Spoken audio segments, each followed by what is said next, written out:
Alors bonjour, donc une petite vidéo vite fait là, c'était pour montrer donc une forme hexagonale fabriquée avec le diviseur, hein.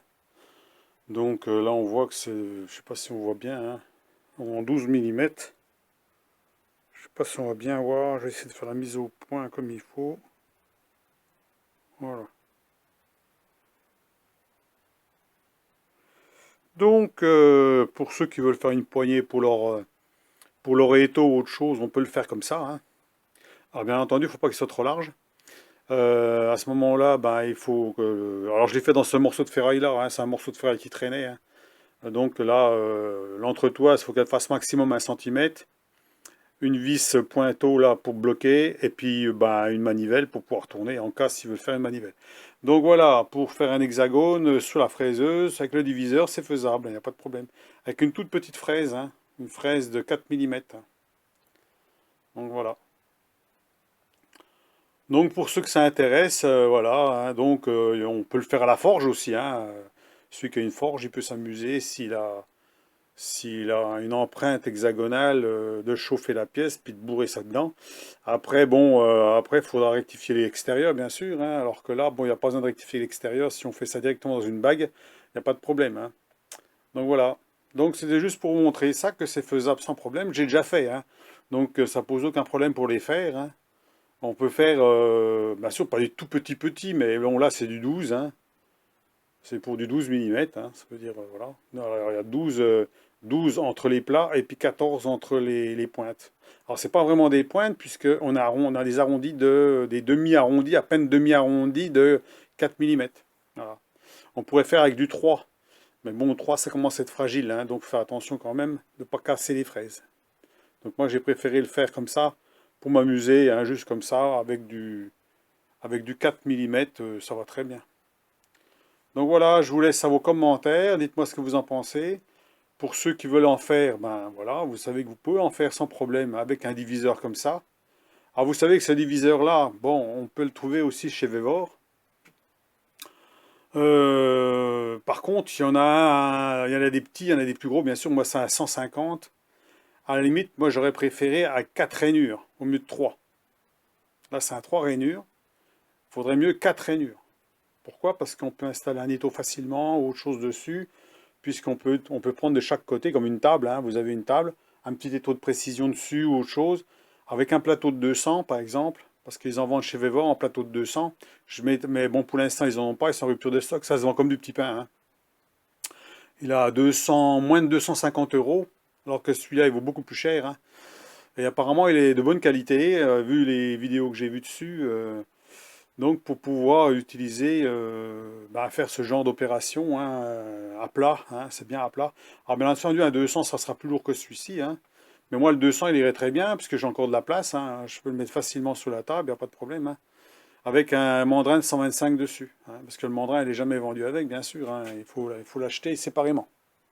Voilà. Alors vous mettez le mandrin que vous voulez dessus, hein, bien sûr. Voilà. Alors c'est bien pratique de l'avoir aussi, celui-là, hein. Alors, je pourrais pas mettre les liens. En ce moment, il y en a un à 200. Il y en a un en 200, en 3 rainures, en ce moment. Je mettrai quand même le lien de celui-là. Mais c'est vrai qu'il est préférable d'avoir un 4 rainures, hein. 4 rainures de fixation. Voilà. Voilà. Parce que 3 rainures, c'est toujours embêtant quand on veut caler quelque chose. Enfin, moi, je trouve, hein, 4 rainures serait mieux. Voilà. Et en 200, parce que le plateau en 150, on est limité aussi, hein.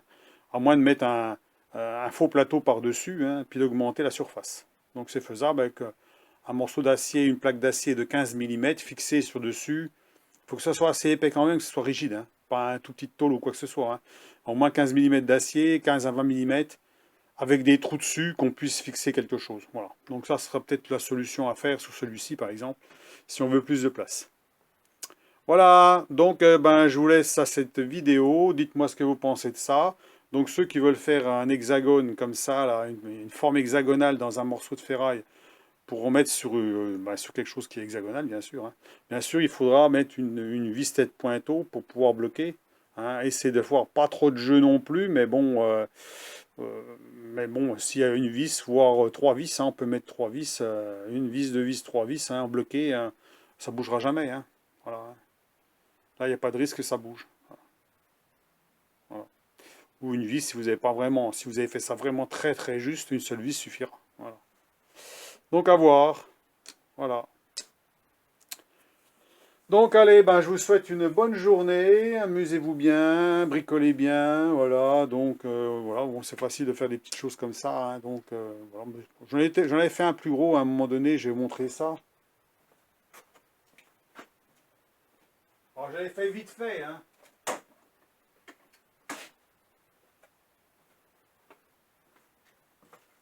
Voilà, c'est ça que j'avais fait.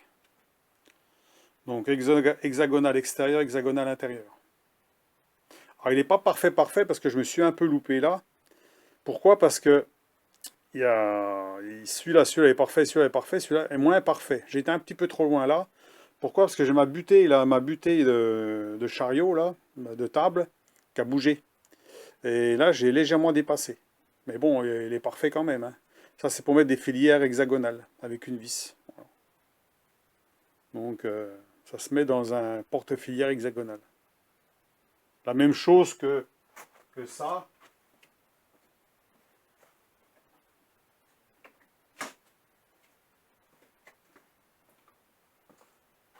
Pour porte-filière ronde. Voilà, pour augmenter le diamètre, vous passez de 25 à un diamètre beaucoup plus gros. Si vous faites, par exemple, vous filetez avec du 10 ou du 12, ben, c'est bien d'avoir l'adaptateur. Voilà. Donc j'ai deux adaptateurs. Donc ça, là, voilà, on peut faire ça, hein. Donc j'ai les deux, hein, ma foi, voilà. Ah, c'est la même grosseur, hein, sinon, hein.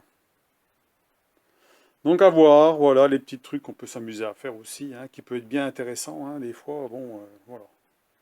Hein. Puis c'est toujours du bricolage, hein, comme ça permet de bricoler puis de faire des choses, hein, sur ses machines, hein.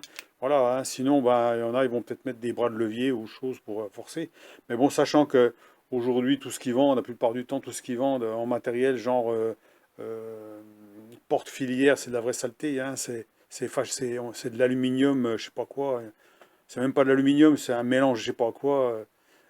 Si on force trop, on les casse, hein. C'est comme les tournes à gauche, on finit par les casser, hein. Donc, en acier, c'est quand même plus solide, hein. Comme celui que j'ai fait ici, là, j'ai déjà montré en vidéo. Je vais leur montrer. Remontrer les choses. Je fouille.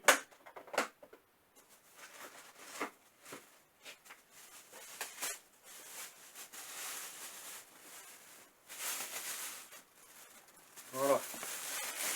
Ça, c'est un truc que vous pouvez vous amuser à faire aussi, hein. Voilà, alors donc j'ai mis les deux branches de chaque côté pour pas qu'ils prennent de place. Mais on peut en faire de plusieurs tailles différentes, hein. Ça, c'est un tourne à gauche, c'est le gros, hein, le gros modèle, hein. Donc il m'a déjà bien servi, hein. Donc pour à partir de 12 mm, hein. À partir de M12, je prends celui-ci, hein. Comme ça, je ne force pas, il va tout seul. Avec des manches donc molletées, hein. Voilà. Donc ça, on peut en faire de trois tailles différentes, hein. Ça évite peut-être d'acheter des saletés qui ne tiennent pas la route, hein, ou qui cassent, hein, facilement. Donc en acier comme ça ne bougera pas. Par contre, la partie ici, il ne faut pas la faire en acier doux, hein. Il faut la faire en acier soit mi-dur, ou soit il faut la tremper, hein. Vous la trempez, puis vous faites un revenu dessus pour qu'il soit... moi, c'est ce que j'ai fait sur celui-ci. C'est du XC48, il me semble. Je sais plus, un truc comme ça. Donc, il est trempé. Et puis, bon, j'ai fait un petit revenu dessus. Ce qui fait qu'il tient bien la route, il bouge pas. Voilà. Hein, voilà. Donc, j'ai déjà forcé comme un malade dessus, il bouge pas, hein. Donc, voilà.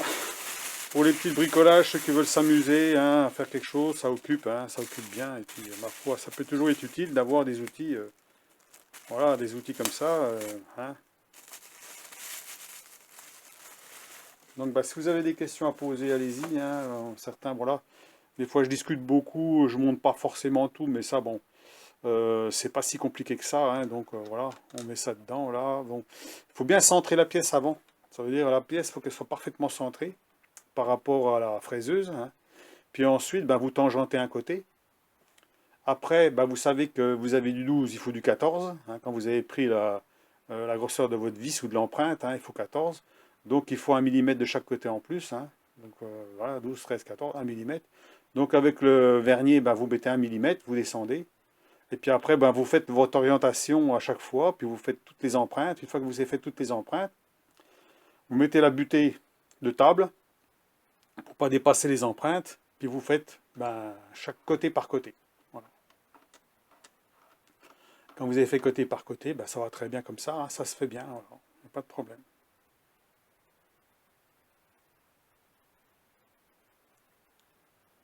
Voilà. Allez, ce coup-là, je vous laisse, hein, j'arrête de bavarder, et puis ben, amusez-vous bien, voilà, faites-vous plaisir, hein, voilà, c'est... Oh, bon, après, quand on a des machines, on peut un peu faire n'importe quoi, hein, c'est vrai, hein, après, bon, hein, c'est plus une occupation pour moi, voilà, hein, une occupation, et puis savoir si on est capable de pouvoir le faire, certaines choses, un peu, certaines formes, certaines choses qui ne sont pas toujours évidentes comme ça, à première vue à faire, et puis après, on y arrive, hein, voilà. Bon, celui qui a une forge, il ne va pas se casser la tête, hein, il va percer un trou, il va chauffer au rouge, hein, et puis il va taper avec une empreinte dedans, puis il va faire l'encoche directement, hein. Je sais qu'il y en a certains, ils utilisent une espèce d'emporte-pièce qui tourne en forme de patate, hein. Ça fait un petit peu une forme de patate comme ça, un peu conique, et ça fraise en fait les coins en descendant, hein. Alors c'est pas évident, hein, parce que bon, je pense qu'il faut une grosse fraiseuse quand même, parce qu'il faut quand même appuyer quand même assez pour que ça ronge le métal, hein, si vous voulez, pour descendre, hein. Parce qu'en fait ça coupe pas forcément très bien. Donc, c'est une solution aussi. Mais la solution ici, bon, celui qui a un diviseur, comme je vous dis, celui-là maintenant, vous voyez, chez Vevor, vous en avez un à 200 mm. Vous avez même des autres modèles, hein. Vous avez un 200 mm qui coûte moins de 250 euros, hein. Alors, vous mettez votre mandrin dessus, vous avez toujours un mandrin. Vous pouvez mettre un 4 morts ou un 3 morts dessus, hein. Et puis, vous pouvez faire plein de choses dessus, hein. Voilà, hein. Moi, j'ai les deux, hein. J'ai celui-là, puis l'autre dans l'autre sens, hein. Donc, ça me permet de travailler. Celui-là, je préfère travailler à plat dessus, hein. Puis l'autre, bah, travailler dans le sens vertical. Voilà. Comme ça, j'ai pas besoin de dérégler l'autre, hein, sauf si vraiment je vais faire un angle particulier. Voilà, il n'y a que ça. Celui-là, je ne pourrais pas faire un angle particulier avec, c'est soit vertical ou horizontal, que l'autre, il peut faire tout. Mais par contre, en horizontal, en vertical, je veux dire, oui, en horizontal comme ça, l'autre, si je monte la tête, bah, ça va monter beaucoup trop haut, hein, et puis là, bah, je serai en bout de fraisage, hein. Donc la hauteur ici, on est quand même limité. Il faut mieux avoir une machine comme ça. Voilà. Donc moi je dis que c'est un petit peu indispensable quand on fait du fraisage, c'est d'avoir ça, hein. C'est un peu indispensable. Le mieux ce serait un 200. Bien entendu sur une machine un peu comme la mienne, hein. Hein, si on tape dans une toute petite machine, il vaut mieux du 100 mm, hein. 100 mm c'est suffisant, hein. Mais bon, sur une machine assez grosse, bon la mienne pour une fraiseuse établie, elle est assez grosse. Elle est assez grosse pour une fraiseuse établie. Un 200 c'est parfait. Voilà. Sachant que c'est très lourd, hein. Moi quand je le mets sur la table, déjà celui-là il est déjà lourd, hein. À la main, quand on le tient, vous l'avez en bout de bras, vous le sentez, hein. C'est quand même, je ne sais pas quel poids que ça fait, mais c'est lourd, hein. Il est plus lourd que l'autre, hein. C'est plus massif, hein. Donc, alors un 200, c'est encore un peu plus lourd, hein. Donc voilà. Donc ça serait à refaire, j'achèterais un 200 avec les 4 rainures, 4 rainures au mieux de 3 rainures. Voilà. Je pense qu'il serait plus adapté pour plein de choses, hein. Ça veut dire on peut mettre un petit étau comme ça, dessus, plus facilement. Ah, je le chope. Voilà. Voilà. Ce genre de petit étau là, par exemple, qu'on peut mettre dessus à la place du mandrin. Et comme ça, bon, vous pouvez serrer une pièce, hein, voilà. Assez large, hein, de petits mandrins de précision qui sait très très bien pour poser dessus.